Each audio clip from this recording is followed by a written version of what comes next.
संभव कोशिश करके भ्रष्टाचारियों के खिलाफ स्वास्थ्य के अच्छे वातावरण और जीवन के अमूल्य धरोहर और ऐतिहासिक सर्वेक्षण और मनुष्य की हर संभव कोशिश को मनुष्यता से जोड़ते हुए हमें युवाओं के साहस को सराहना चाहिए और ऐसे युवा समय समय पर इस तरीके की प्रतिक्रिया करते रहें और जिससे कि पता चले कि युवाओं का कुछ है और युवाओं का जोश वास्तविकता में बड़ा ही भरपूर रहा। और जिन जिन लोगों ने इस प्रोटेस्ट में सेवाएं की उनको तो बहुत बहुत धन्यवाद।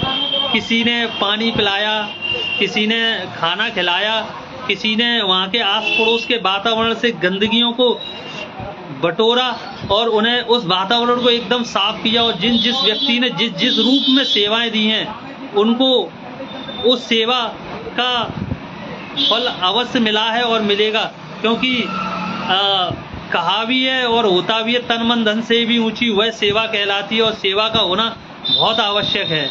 और आप पे जब जब कोई भी उत्पीड़न हो तो उस उत्पीड़न का हमें इसी तरीके से एकता से और अच्छे भाव लेकर के इसी तरीके के आंदोलन आवश्यक हैं और हमें समय समय पर करते रहने चाहिए।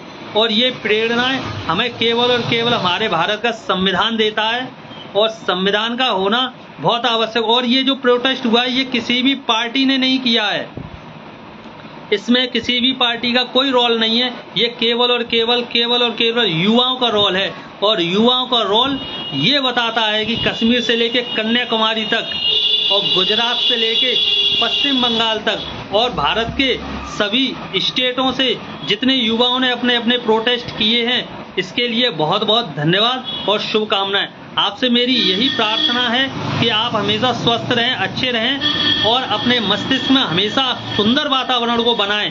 किसी भी प्रकार की कोई भी द्वेष भावनाएं ना रखें। और जिस व्यक्ति के मनों में ये द्वेष भावनाएं हैं वो व्यक्ति हकीकत में वो व्यक्ति ही नहीं है, क्योंकि जिन मनों में अहंकार भ्रष्टाचार पलता है वो मन कितने खतरनाक होंगे। जैसे एक उदाहरण के लिए एक कांच की बोतल है, वो अंदर से भी गंदी है और बाहर से भी गंदी है। आप बाहर से उसे कितनी भी साफ कर लो लेकिन वो रहेगी गंदी। इसलिए मनों की जो घृणाएं हैं उन्हें साफ करना बहुत आवश्यक है।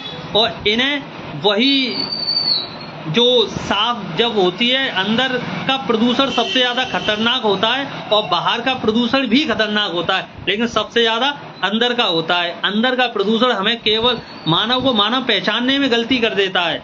इसलिए आपसे मेरी पुनः यही प्रार्थना है। और एक और शब्द है कि जब दीपक बुझे हुए दीपक ने आज तक कोई भी दिए को नहीं जलाया है, लेकिन एक जले हुए दीपक ने हमेशा सदियों से बुझे हुए दीपकों को जलाया है।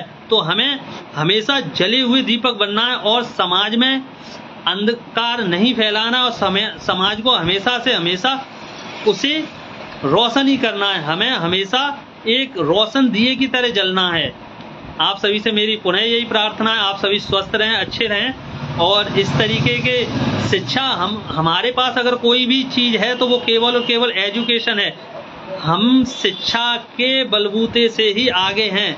हमें हमारे शिक्षकों ने बहुत अच्छी शिक्षा दी, क्योंकि आप सारे ही लोग शिक्षक नहीं होते, लेकिन जितने पढ़ने वाले और प्रतिष्ठित लोग होते हैं वो सभी शिक्षा को प्राप्त करके ही बने हुए हैं। आप सभी को मेरा जय जय शिक्षा और जय जय शिक्षा।